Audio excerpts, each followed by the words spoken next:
क्या आप जानते हैं कि हर साल अक्टूबर के आसपास भारत के पूर्वी समुद्री किनारे पर मौजूद ओडिशा के समुद्र में ऑलिव रिडली कछुए आते हैं? यहां स्थानीय मछुआरों की मुलाकात प्रवासी समुद्री कछुओं से होती है जो ओडिशा के तट पर मिलन करने और घोंसले बनाने आते हैं।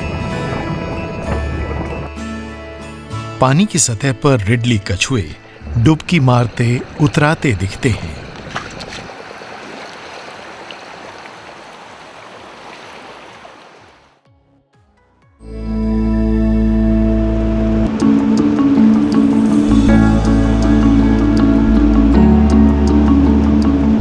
करीब 1 महीने बाद यहां कुदरत का बेहद कमाल का नजारा दिखने लगता है।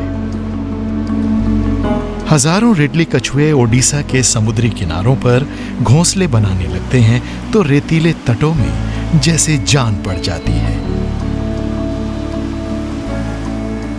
इस तरह एक साथ सिर्फ ऑलिव रिडली कछुए ही घोंसले बनाते हैं। इसका नाम है अरिबादा। स्पेनी भाषा में इसका मतलब है आगमन या पहुंचना। ओडिशा के गहिरमाथा और ऋषिकुल्या में 1 लाख से भी ज्यादा कछुए तट पर घोंसले बनाने आते हैं। ये ऑलिव रिडली कछुओं के लिए अंडे देने की प्रमुख जगहें हैं। वन विभाग को अंडमान द्वीप समूह पर हाल ही में इनके अंडे देने की एक छोटी जगह का पता चला है। भारत में ऐसी कई जगहें हैं जहां ऑलिव रिडली कछुए कम संख्या में घोंसले बनाते हैं। ये जगहें अनेक तटीय इलाकों में हैं। मध्य अमेरिका में भी इनके घोंसले बड़ी संख्या में मुख्य रूप से मेक्सिको और कोस्टा रिका में मिलते हैं। भारत के समुद्रों में सी टर्टल्स की 5 प्रजातियां मिलती हैं। ये हैं लेदरबैक, ग्रीन, लॉगरहेड, हॉक्सबिल और ऑलिव रिडली। लेदरबैक आकार में सबसे बड़ा होता है जबकि ऑलिव रिडली सबसे छोटा होता है। ऑलिव रिडली का वजन 40 किलोग्राम से थोड़ा ही ज्यादा होता है और इसकी लंबाई भी अधिकतम 80 सेंटीमीटर ही होती है। हर मादा 100 से 130 अंडे देती है। कभी कभी इनकी संख्या 150 तक भी हो सकती है। एक सीजन में ये 2 से 3 बार तक घोंसले बना सकते हैं।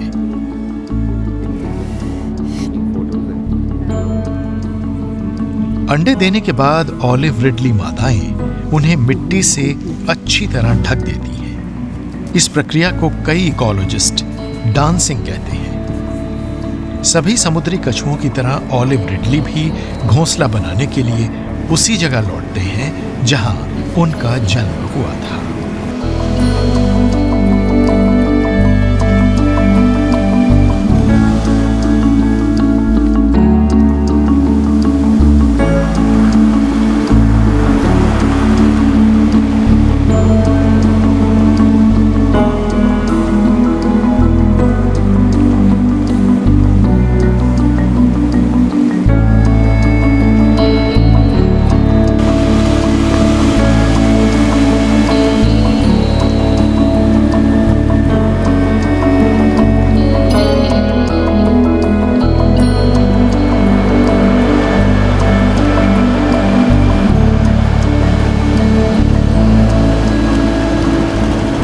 समुद्र में वयस्क समुद्री कछुओं को उन ट्रॉलर से बचना होता है जो समुद्र में मौजूद होते हैं।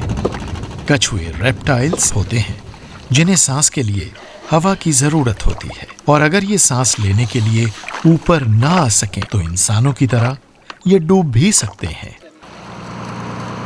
ट्रॉलर्स के जाल लंबे होते हैं और ये पानी के नीचे 5 से 6 घंटे से भी ज्यादा तक रहते हैं। कई बार कछुए इन जालों में फंस जाते हैं और सांस लेने के लिए सतह पर नहीं आ पाते।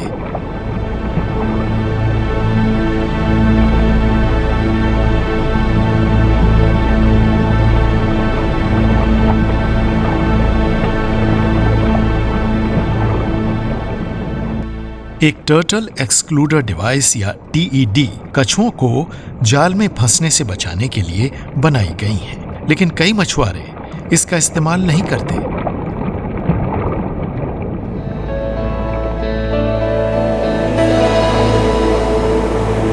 अगर किस्मत साथ दे तो कभी कभी दिन में भी कछुए एक साथ घोंसले बनाते नजर आ जाते हैं और तब इस कमाल के प्राकृतिक नजारे का आनंद लिया जा सकता है।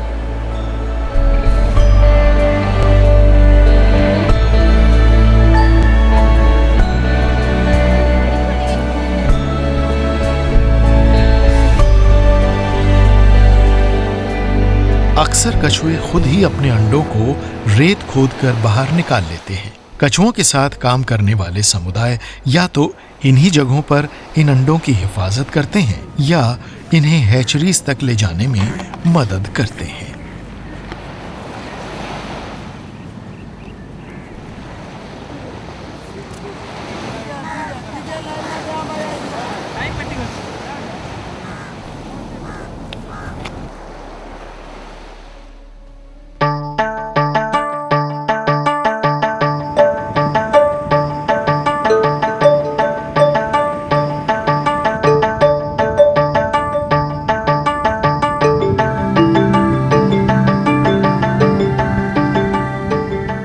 मास नेस्टिंग के 45 से 50 दिन के बाद समुद्री किनारे पर फिर से हरकत नजर आने लगती है। इस बार ऐसा होता है ऑलिव रिडली के बच्चों के एक साथ अंडों से बाहर आने के कारण।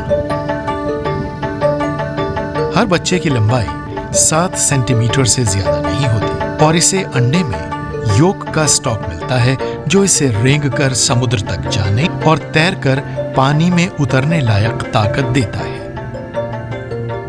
बच्चों के योक रिजर्व में कुछ दिन तक ही ताकत देने लायक ऊर्जा होती है और इन्हें झटपट समुद्र में मौजूद सीवीड रफ्स जैसी छिपने की जगहों तक पहुंचना होता है। इन्हें वक्त से होड़ लगानी होती है और योक के खत्म होने से पहले इन्हें कई बाधाओं का सामना भी करना पड़ता है।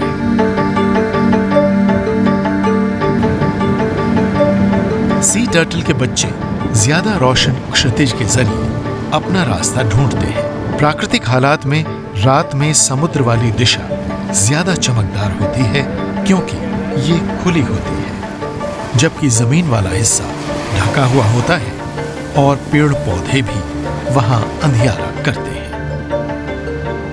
सी टर्टल चमक के बीच अंतर के आधार पर अपनी दिशा चुनते हैं। इसलिए ये जरूरी है कि जमीन की ओर आर्टिफिशियल लाइट न हो, क्योंकि इससे बच्चों को दिशा भ्रम हो जाता है।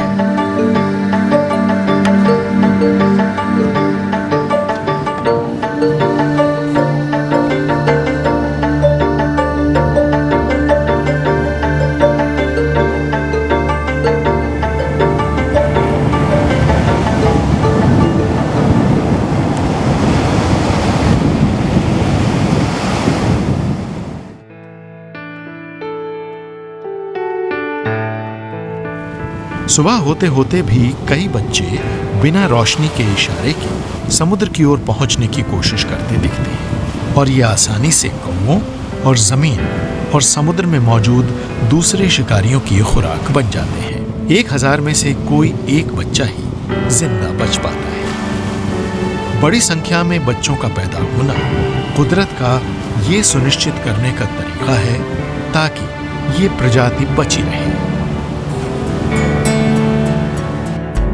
पूरी भारतीय तटरेखा के आसपास स्थानीय समुदाय समूह, वैज्ञानिक और पर्यावरणविद मिलकर ऑलिव रिडली कछुओं को बचाने में जुटे रहते हैं। ऑलिव रिडली के मूल, इनकी आबादियों, इनके प्रवासी मार्गों, इन पर पड़ने वाले जलवायु प्रभावों और इनके संरक्षण के सिलसिले में अध्ययन किए जा रहे हैं। जो कुछ प्रमुख संस्थान कछुओं के बारे में मिलकर रिसर्च कर रहे हैं वो हैं Indian institute of science, wild life institute of India और दक्षिण फाउंडेशन।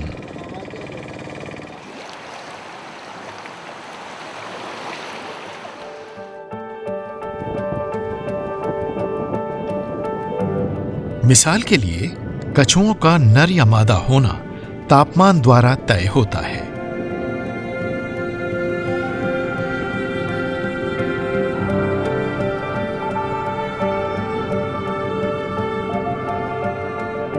ऊंचे तापमान के कारण मादाएं पैदा होंगी, जबकि कम तापमान पर नर। लंबी अवधि की निगरानी से जुड़ी परियोजना के भाग के रूप में इंडियन इंस्टीट्यूट ऑफ साइंस और दक्षिण फाउंडेशन घोंसले के तापमान की निगरानी करते हैं और कछुओं के सेक्स रेशो से जलवायु में होने वाले बदलाव का पता लगाते हैं। बहुत से युवा टर्टल रिसर्चर बनना चाहते हैं और वो इन प्राचीन समुद्री जीवों के बारे में नई जानकारियां और ज्ञान मुहैया कराते रहते हैं।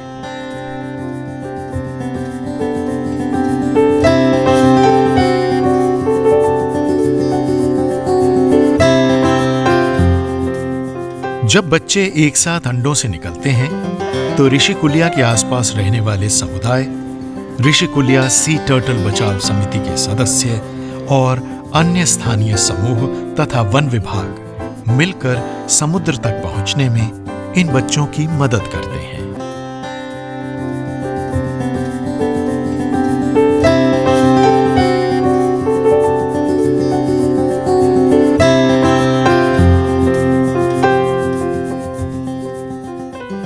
फिलहाल जो बच्चे अंडों से निकले हैं उन्हें समुद्र तक पहुंचा दिया गया है।